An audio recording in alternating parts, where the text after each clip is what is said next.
All right, so let's say we've plucked up the motivation or the discipline to get started at working on our side hustle, but because it's a side hustle, we need to be quite efficient with our use of time so that we can actually get a reasonable amount of things done without taking forever. So here are 3 tips on how to be more efficient with your time. You might have come across these before.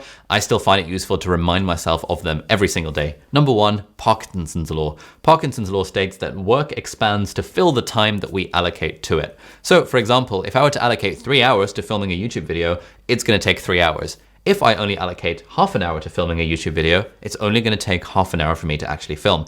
Work expands to fill the time we allocate to it. Let's say your side hustle is learning photography and you allocate yourself 20 minutes to grab your phone and go out and take 20 photos. You've only got 20 minutes to take 20 photos. That's 1 photo every minute.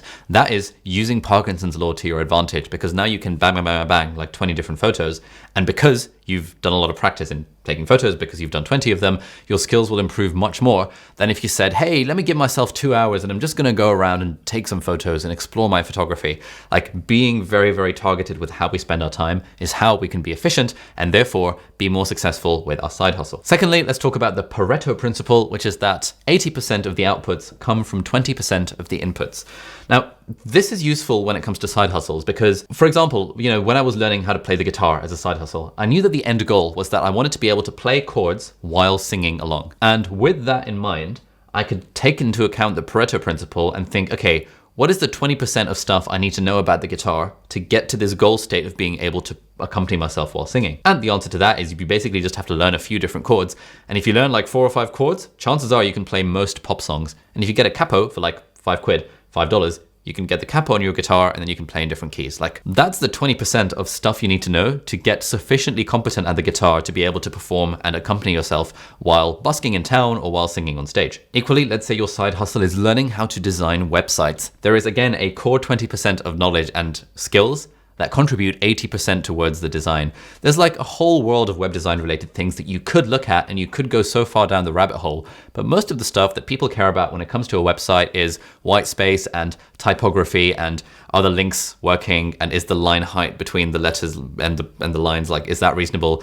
And if you get that right, that's 90% of the way there to making a pretty looking website. And so whatever your side hustle is, try and identify that 20% of things that's going to really give you the 80% of the results. Finally, a technique that I keep on returning to, the power of time blocking. This involves using a calendar like a Google Calendar and actually telling ourselves that, for example, from 1 p.m. to 2 p.m., I'm going to work on my guitar thing. And then being specific about what that thing is. So right now I've got from 3 o'clock to 6 o'clock in the afternoon, I'm going to film the Skillshare class. I have got the entire outline in front of me. I know all the things I'm going to say. Therefore, it's very easy, theoretically, for me to sit down and just bash through filming the Skillshare class. Earlier today, I was working on my close-up magic. I'm trying to work on becoming a member of the Magic Circle, which is one of the most prestigious magic organizations in the world.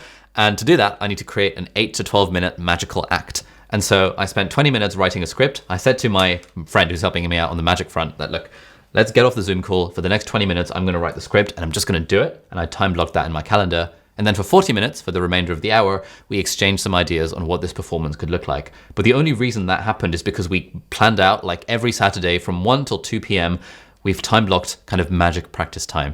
And I found that really over the last few years, the more I time block things in my calendar, the more I can actually get things done. So 3 tips on how to make the most efficient use of your time: Parkinson's law, the Pareto principle, and time blocking. Hope you found that vaguely helpful. Thanks for watching, and I'll see you in the next video.